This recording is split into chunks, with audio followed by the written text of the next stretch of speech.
Thank you so much for staying with us, everyone. The local government elections in Lagos is expected to usher in new chairmen, councillors in the 20 LGA and 37 LCDAs. The Lagos State Electoral Body has announced that voting will open at 8 a.m. Voters will be able to use the existing INEC register used in national elections. The Lagos State government has announced that movement will be restricted and residents of the state will only be allowed to move until after 3 p.m. The restriction will start from 7 a.m. and it will stop at 3 p.m. to allow for a smooth conduct of the local government elections and unhindered participation. Elections in Lagos have always come with intensity and enormous political fireworks as we anticipate tomorrow polls under a former Chief Justice of Lagos State, Ayo Phillips, will dissect the preparation, security and the issues raised in the local government elections, and also issues of local government autonomy comes to the fore, especially again when people are asking the question, are Nigerians not too young to run? The youth participation, a clamor for youth participation in Nigeria's politics. Well, now let's continue with the conversation. My guest from Abuja, Samson Itodo, was about concluding his thoughts on the question we asked him. So talking about transparency, so the conduct of the Electoral Commission. Now, in the build-up to this election, the Electoral Commission said they were going to use the card reader for the accreditation of voters. And we know the use of the card reader and how it enhances the integrity of the process. How come the Commission is no longer using the card reader for accreditation when the whole world and Nigerians have come and there's a national consensus that the card reader is very, very critical if we want to deepen the integrity of the electoral process? And so that gives us really cause to worry.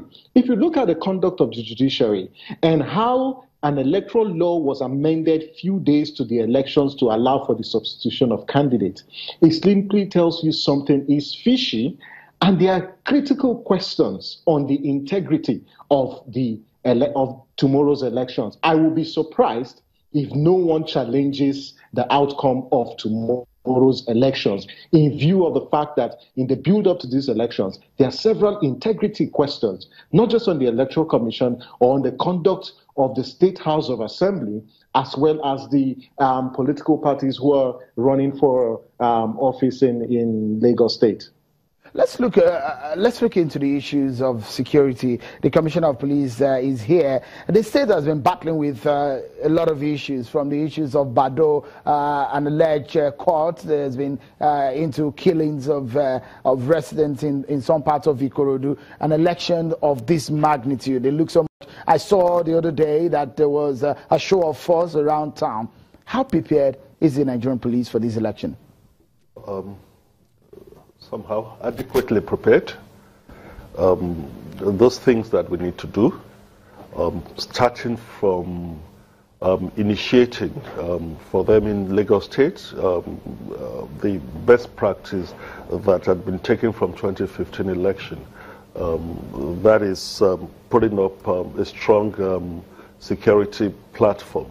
And that is by introducing the State Interagency Committee on Electoral Security, which it's a setup that we replicated from what has taken place at the national level. And taking it up from there, interactions with the various political stakeholders based on the threat analysis we've done, looking at all those variables that are indicators of violence, who can influence, where are the areas that have the antecedent of violence, and the individuals, the groups that can actually, that we need to focus on, and putting all this together at the State Interagency Committee on Electoral Security. We've been able to highlight all this and get our focus right. And again, from the squabbles that follow the primaries that some of the political parties have done, because it's more of intra-party squabbles that we've been having. So we've set that up. We've been able to call the various security agencies that will be involved together for us to educate ourselves as to what should be our conduct, what are the offenses that we can as well be held liable for. We move on from there as well to interact with the staff that LASIEC we use. All right. What is going to be the presence of police for this election? How many police or security operatives are we going to be seeing in each of the polling units?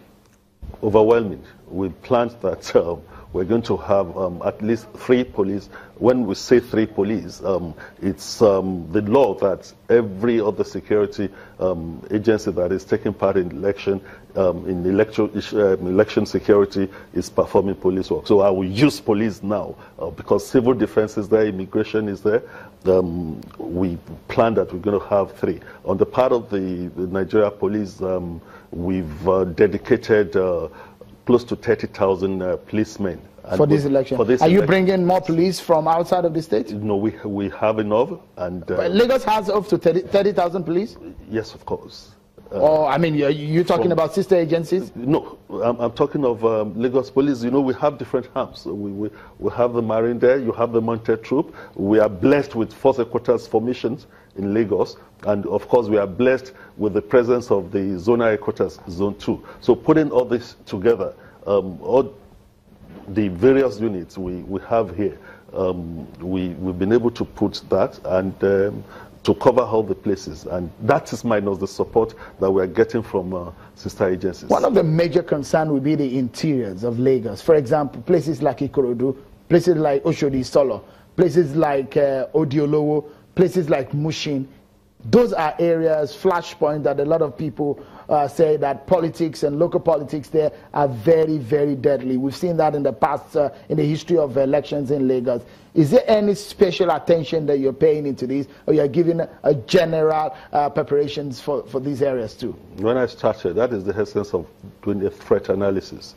That will give you what are your hotspots, where do you need extra hands, and that is why that show of force is carried out, even in the show of force that has been done for the past 3 days. Some areas we're giving more attention, and it will continue like that. Which are some of your threat areas? Which areas are giving you more concern? There are so many of them.